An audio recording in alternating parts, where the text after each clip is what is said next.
This video is powered by BetUS. On the road on Sunday Night Football against a playoff team, the Chicago Bears had a chance to win the game last night. Unfortunately, they didn't get it done, but we learned that this defense is legit and one of the best in the NFL. And on another night when our offense wasn't able to get anything going, our defense again not only kept us in the game, but actually gave us a chance to win late in the fourth quarter. The overreactions today are insane, and I wanted to talk about how bad the offensive line was last night and some of my biggest takeaways from the game. Let's go ahead and get right into it. Look, the offensive line was pathetic. There's no way to sugarcoat it. Our offense is never going to get going until our offensive line plays better. Look, I'm not one to overreact, and I do think our offensive line will improve, but last night might have been the worst performance I've seen in years. 36 pressures on 42 dropbacks is historically bad. But even worse than that, it wasn't just one player. Even the best players on our O-line didn't play well last night. Darnell Wright got worked and gave up at least 2 sacks. Braxton Jones would get beat badly on a couple reps. Tevin Jenkins had a bad night. Nate Davis looked awful again, and Coleman Shelton got bullied. But even Cole Kmet looked awful as a blocker and gave up a sack. And Mercedes Lewis missed a block and had a false start. Nothing went right all night on this offensive line, but it's not time to panic yet. Now, let me be clear. They were awful last night, and things have to get better. We allowed 36 pressures on 42 dropbacks. Think about that.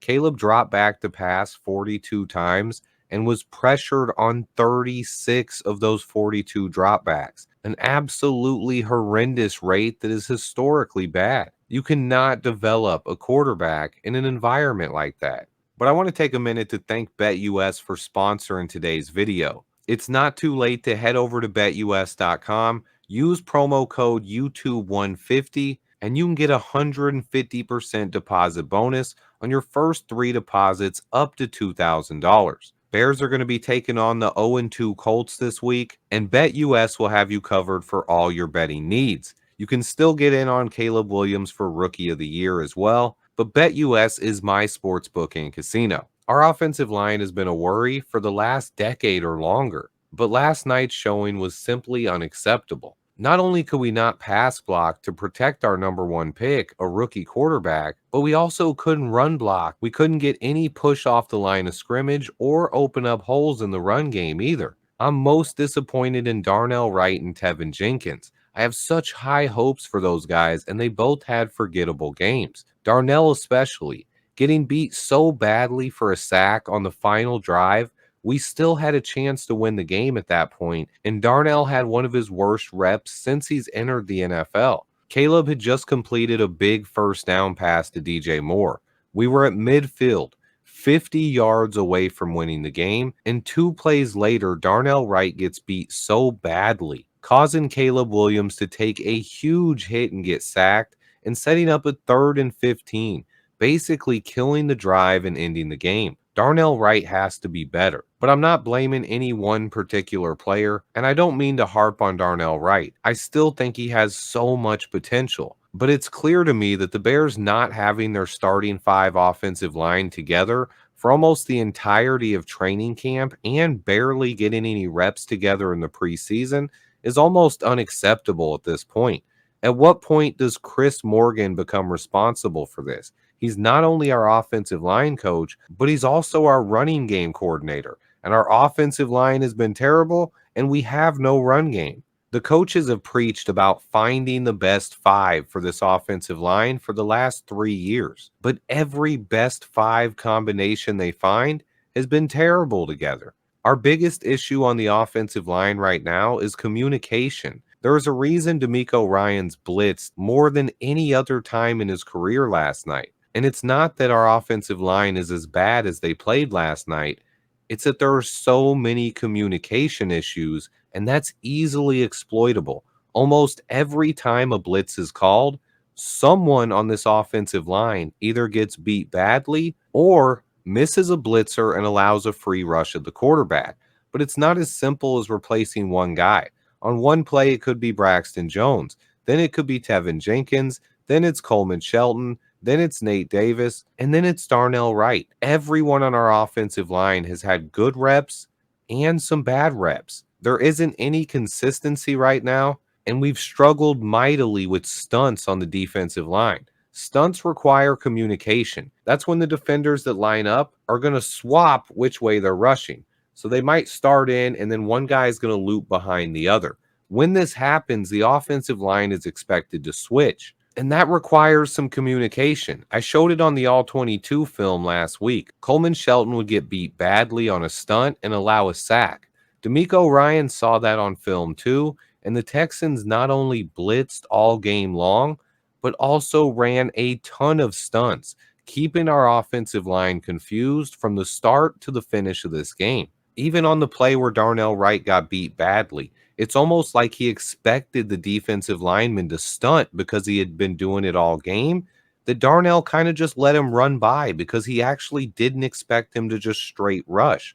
That's how much they stunted in this game, and D'Amico Ryans did a masterful job of keeping our offensive line confused. The problem now becomes, since D'Amico Ryans has already done that to us and had so much success, that film is out there for the rest of the NFL. They're going to use that as a blueprint against us. Right now, every team in the NFL is going to look at the Bears and say, let's throw blitzes at them all game long, and let's make sure our defensive line does a ton of stunts. Until our offense proves we can make the defense pay for doing this, it's just going to keep happening. If Caleb can start connecting on some of these deep passes, though, defenses will have to adjust. And on top of that, the schedule opens up a ton going forward. We will not be facing Will Anderson and Daniil Hunter next week. And it's important to remember that it's just one game. But I did have a couple of other things I wanted to talk about last night. I have to bring up DJ Moore. I'm disappointed in DJ last night. He is a team captain, one of my favorite players on the roster, and it's Caleb Williams' second career start. And DJ just did not look like a leader last night. I'll use Keenan Allen as a perfect example here.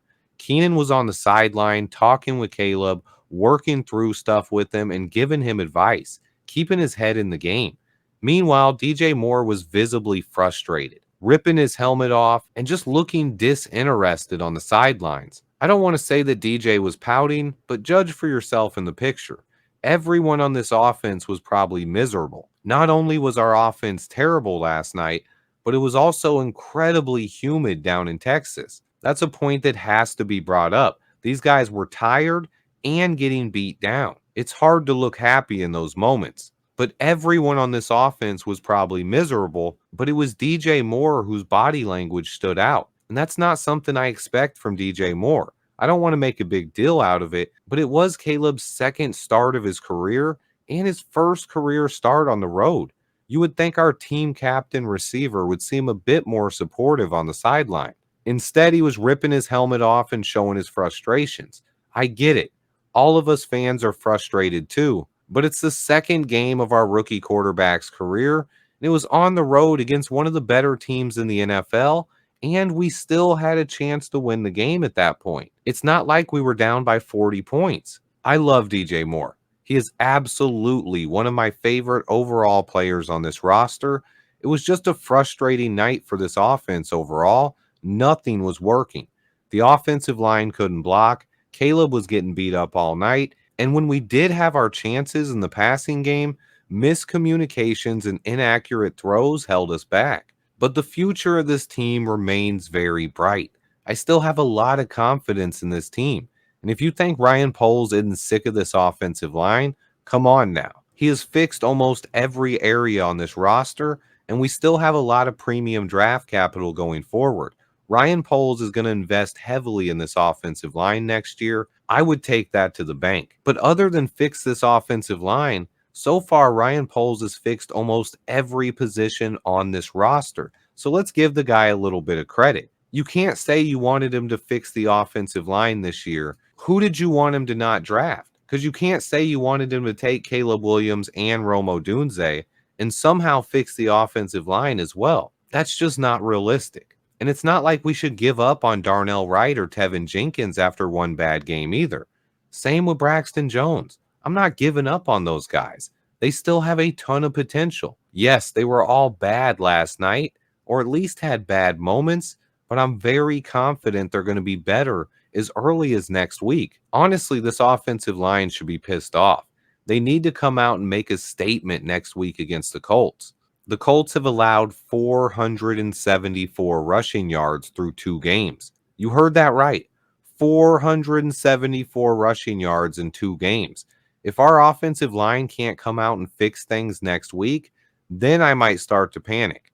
Right now, my biggest takeaway is that our offense has been a disaster. Yet somehow our defense has been so good that we had a chance to win this game with under 2 minutes to go. This team could have started the season 2-0. Reminder, CJ Stroud, even though he threw for 4,000 yards and won Rookie of the Year last year, he started 0-2.